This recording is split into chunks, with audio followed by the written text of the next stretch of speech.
Hi, good morning. Welcome, everyone. I'm Sach. I'm from CoinFirm. I'm actually based in London, so wherever you are in the world, thanks for joining in. It's extremely early here. We also, I think, just having Erica just about to join.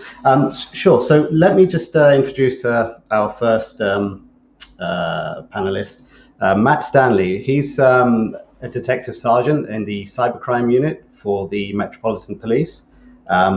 Matt has a over 25-year career in the police force, and he particularly looks, and what I've been discussing with him recently is cybercrime related to crypto. So, Matt, thanks for joining us. No, thank you very much for that kind intro. So Erica, if you don't already know, she's the founder of Crypto Curry Club. It's a well-respected networking venue, and it attracts institutions and also crypto natives alike. And she's also the author of, I think, this year's best-selling book on crypto, which is Crypto Wars, and which is basically runs through all of the high-profile cases on what's gone wrong on crime, fraud, and all of the kind of nightmare scare stories that go about, but also what happens afterwards, the aftermath, so to speak. She also currently represents, CMS as a fintech specialist, particularly with blockchain and crypto. So, Erica, thanks for joining us. Thanks for having me. I'm so sorry for IT technical issues. No problem, not at all, not at all. And so I actually met Matt through Erica, and yeah, it's been a good couple of months since we've been discussing things, especially about crime. Now the panel was supposed to be about digital rights and losing that, but I want to talk more about actually when people actually lose their crypto, because it's, you know, your right is basically the ownership of something, and when things go wrong, what do we do, and how to actually prevent or protect against these things. So with respect to what have we seen, are there any high profile cases of theft that or fraud with crypto that come to mind this year for either of you? I mean, I'm happy to start. There's been so many. I think one can't specifically point as to one as being the high profile theft this year, as it's just such a regular occurrence in so many different ways. Either exchanges get hacked, or exchanges where they store a lot of crypto have been very negligent with security. So it's not so much as getting hacked, so much as, you know, the fault is with them for not protecting their crypto. And in some cases, there's been exchanges where they themselves or crypto projects where they've accumulated people's funds, either promising to store it securely or promising to make a good return on people's investment with a new project or whatever it is, where the founders themselves have what's called rug pulled or exit scammed, where they've accumulated people's crypto and then once they had enough, effectively gone, thank you very much, and buy. And so that there's so many different types of scam, and then you still got ongoing. There's multiple massive multi-level marketing run Ponzi schemes. We've got not only have you got the scam functioning, but they've got their whole teams of sort of network marketers who go out and promote the scam and get high commissions for everybody they bring in. And, you know, as with sort of any good Ponzi scheme, if one can describe it like that, they pay out to the first people who invest. So not only have you got their whole sort of teams of marketers who go and promote the scams, but you've also got innocent people who fall for them and who get in early and think this is a really good thing, because, you know, the scams promote themselves very well. They look good on the surface. They have good websites. They make all of these good claims. So you've got also a lot of innocent people who fall for them and who think this is good, and then they get their money back with profit. And of course, they also get a commission if they promote it. But they, you know, a lot of people genuinely think it's good and then tell their friends and their families and communities and so forth about them. So it's innocent people who also sort of inadvertently promote the scam, and then they get massive. So you've still got quite a few very, very large of these multi-level marketing run Ponzi schemes running in crypto that are very, very hard to stop. And even when law enforcement and regulators are aware of them and are trying to stop them, they still seem to keep going because there's so many people really still believe in them or are still profiting from promoting them. And I think, as you were going to mention before, one of the things that we do is not just about arresting people. It's all about the prevention, protecting people, and preparing people as well. So it's getting that educational message out there, as well as going after people that we are trying to do. So look at what type of scams are out there. Certainly with the crypto investment, and you're going to get huge returns on your investment. You're not. A lot of these times you'll transfer your funds and you'll never see them again. So it's all about educating people so they don't really fall for these scams. If you're going to invest, do your homework and look at actually what you're going to be investing in, because there are significant funds being taken and people losing significant amounts. So we do try and promote education around this as well. Yeah, that's a good point, education. I mean, in these recent times, it's, the whole mantra and everything is about the government stepping in for our safety. And the FCA, great people, I'm not going to say anything bad about them, but there's been a push against allowing, crypto businesses, especially exchanges like, say, for instance, Binance, to operate in the UK, and then banks themselves are stopping. You can't use your Visa card from certain banks to actually buy or receive money from Binance and other crypto exchanges, and it's they cite consumer protection as the reason. So yeah, it is about education, and because it's all about being smart, and then we can protect ourselves. One of the things that we do at CoinFirm is we actually trawl a whole database, and we keep a database and get victims of crime that actually report their losses to us. So it's and it's astounding. These aren't people that. It's funny when you look at the demographics. You'd think that, hey, these are people that don't know anything about crypto, but no, they're not. They're not at all. The criminals are so smart that they pick out certain attributes of their victims, like say for instance, like pretending to be some Asian girl that they've fallen in love with over the internet, and then, hey, can you send me some money, and because I need it here and there. So it's astounding what goes on, and it's not only just fake investments, but also downright fraud, and then also hacking as well. In these cases, Matt, what can people do when it goes wrong? Yeah, I mean, I think what we're not seeing is the actual reports coming in, and I would encourage everyone to, if you've been a victim, is to contact Action Fraud, and then we can actually record, what the actual figures. So yes, contact Action Fraud. You can make a report there. But I just want to point out there is a lot of good work going on by some of the companies. Deviant Art scan for copyright. So so the artists aren't losing rights to their work. So there are companies out there who are trying to, certainly around the NFTs, are looking at trying to prevent artists from losing money as well. But I think it will be it's an area that is relatively new to the police, looking at NFTs. So I would encourage anyone to really contact Action Fraud and make a report if you feel as though you've been a victim. And also, another point on that, I mean, one of the problems in crypto is it can be, I think you've touched on how good the sort of the scams are, good in inverted commas, perhaps, but it can be remarkably hard to see what is a scam and what isn't, because if it's a sort of a good, like an actually good crypto company, that try and abide by regulation and will limit the claims that they make, and will sort of try and be honest on their website, which means that maybe they can't say a lot in terms of what they can offer. But the scams are more brazen, so they'll make a lot of claims. Some of them will say we're regulated by so and so, or we've got such and such companies as partners or customers, or we've got so and so on our team, or we can issue a Visa card, or we can issue you a MasterCard or whatever.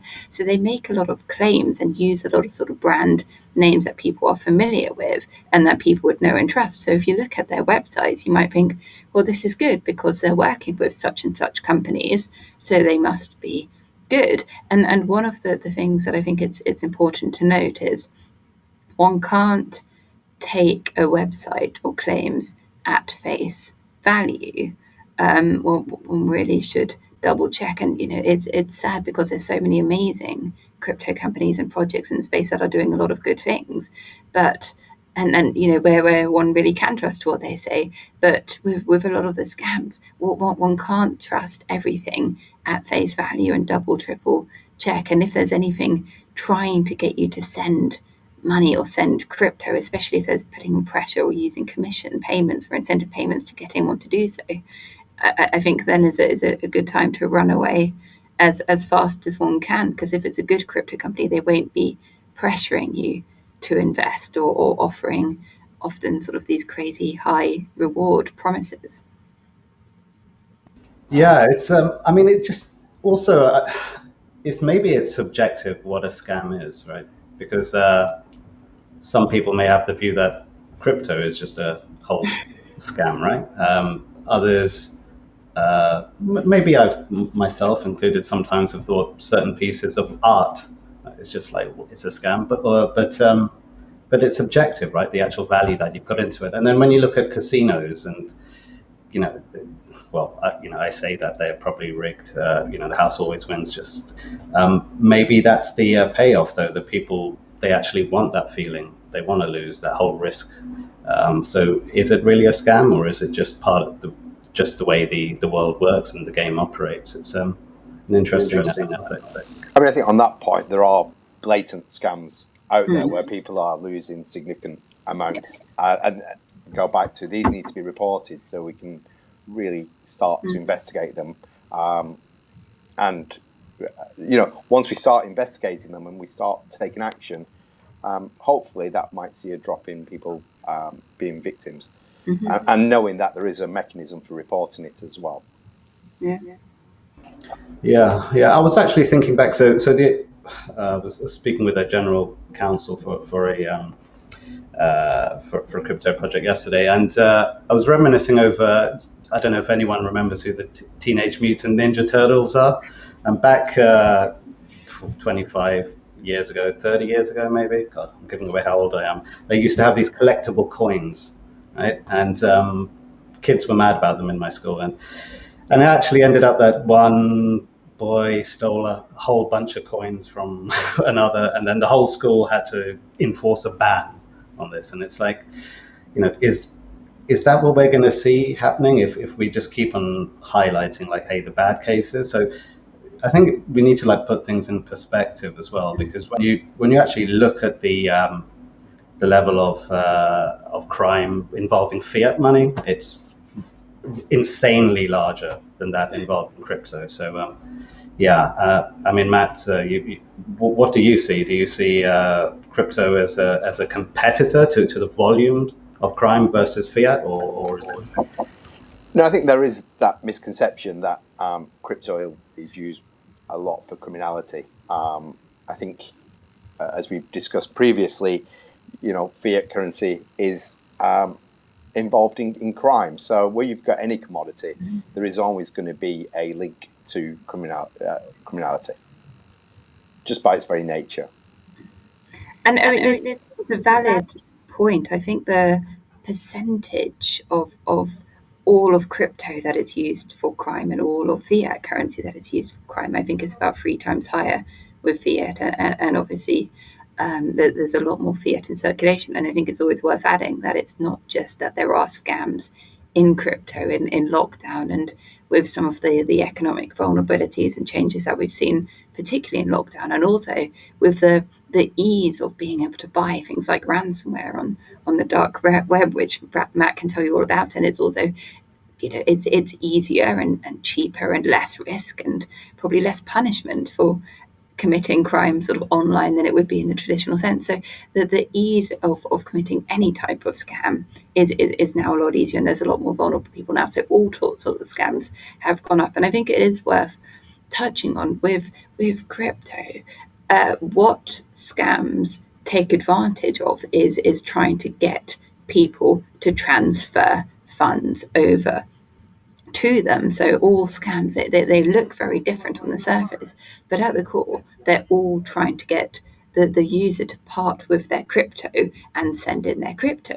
But we've seen a parallel for that in fiat currency, and I think it's called faster payment. It's a way where you sort of manually send a transfer to a scammer, and apparently the rise of frauds with that on social media and social media marketplaces has also gone up exponentially, and it's exactly the same thing. And if you send money via faster payments to a scammer, apparently it's the same incidence. You can call your bank and they say, well, tough luck, but sorry, you should have checked and you should have verified, and we asked you to check and you said yes, so sorry, but you've lost your money. So apparently that's a very, very close parallel.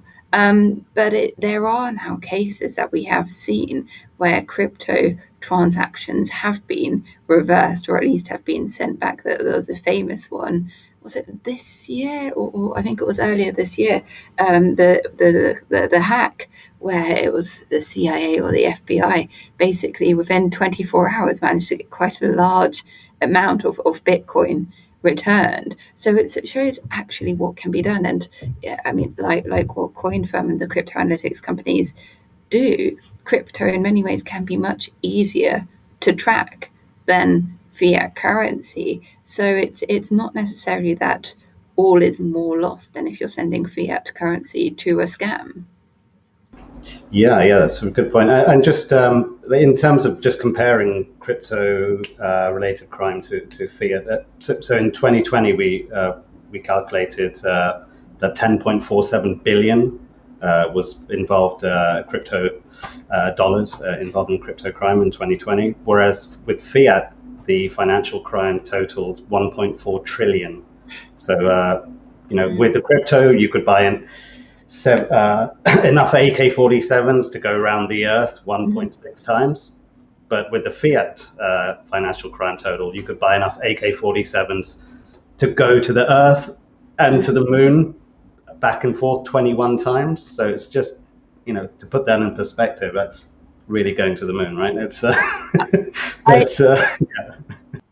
I had a conversation, I mean, this is going slightly off piece, but there's a point here. So I had a conversation on the weekend with a guy who works in a different police force, but works in the gun crime unit. So he's responsible for who gets guns, who has to have guns taken away from them, and sort of looking at the bigger picture of gun crime in the UK.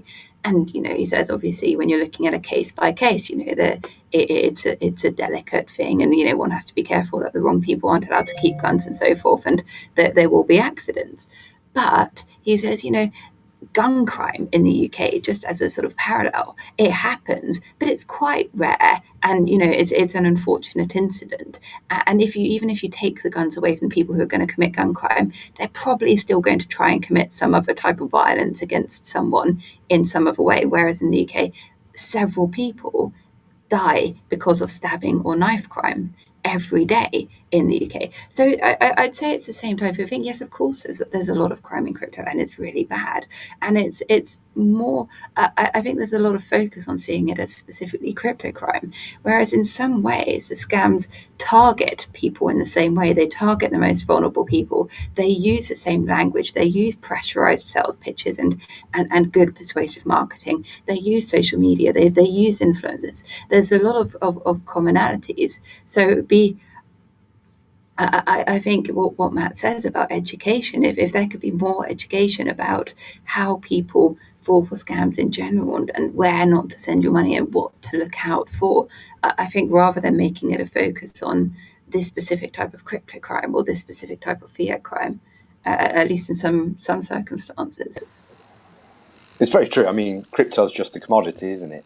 So the scam will still exist, whether you're going to be going for fiat or whether you're going to be going for crypto. But yeah, I mean, if anyone does want to get in touch about how we can offer, protect, prepare, prevent options, or like I said before, please report it to Action Fraud so we can get a clear picture of the landscape of what is going on there, and then more resources can potentially be put to it. But we have got resources to investigate these types of crimes. So, like I say, please get in contact if you want any further advice. Yeah. So don't call the emergency services. No, of course not. Action Fraud is obviously the best way of reporting it, or drop me an email and I'm sure I can put you in contact with the right people within our organisation. That's perfect. Thank you, everyone. I think we'll end there. Thanks for joining us, Erica. Much appreciated. Thank Matt. you. Sorry for your fault. Thank you. Enjoy the rest of the event. See ya. Bye-bye.